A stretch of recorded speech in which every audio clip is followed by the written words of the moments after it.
Hebrews chapter 4, verse 1. Hebrews 4, reading of Hebrews 4. Hebrews chapter 4. Now God has offered to us the same promise of entering into his realm of resting in confident faith. So we must be extremely careful to ensure that we all embrace the fullness of that promise and not fail to experience it. For we have heard the good news of deliverance just as they did, yet they didn't join their faith with the word. Instead, what they heard didn't affect them deeply, for they doubted. For those of us who believe, faith activates the promise, and we experience the realm of confident rest. For he has said, I was grieved with them and made a solemn oath. They will never enter into the calming rest of my spirit. God's works have all been completed from the foundations of the world. For it says in the scriptures, and on the seventh day, God rested from all his works. And again, as stated before, they will never enter into my calming place of rest. Those who first heard the good news of deliverance failed to enter into the realm of faith's rest because of their unbelieving hearts. Yet the fact remains that we still have the opportunity to enter into the faith rest life and experience the fulfillment of the promise. For God still has ordained a day for us to enter into called today.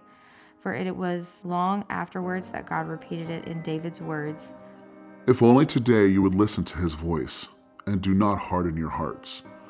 Now if this promise of rest was fulfilled when Joshua brought the people into the land, God wouldn't have spoken later of another rest yet to come. For we conclude that there is still a full and complete rest waiting for believers to experience.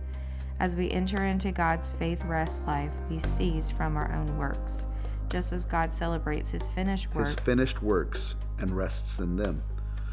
So then we must give our all and be eager to experience this faith rest life. So that no one falls short by following the same pattern of doubt and unbelief. For we have the living word of God, which is full of energy, like a two-mouthed sword. It will even penetrate to the very core of our being, where soul and spirit, bone and marrow meet. It interprets and reveals the truth, thoughts, and secrets, motives of our hearts. There is not one person who can hide their thoughts from God. For nothing that we do remains a secret, and nothing created is concealed, but everything is exposed and defenseless before his eyes, to whom we must render an account. So then we must cling in faith to all we know to be true.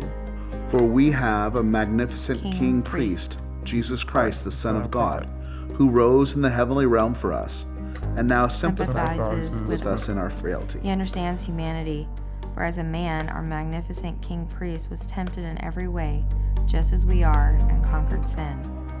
So now we come freely and boldly to where love is enthroned, to receive mercy's kiss, and discover the grace we urgently need to strengthen us in our time of weakness.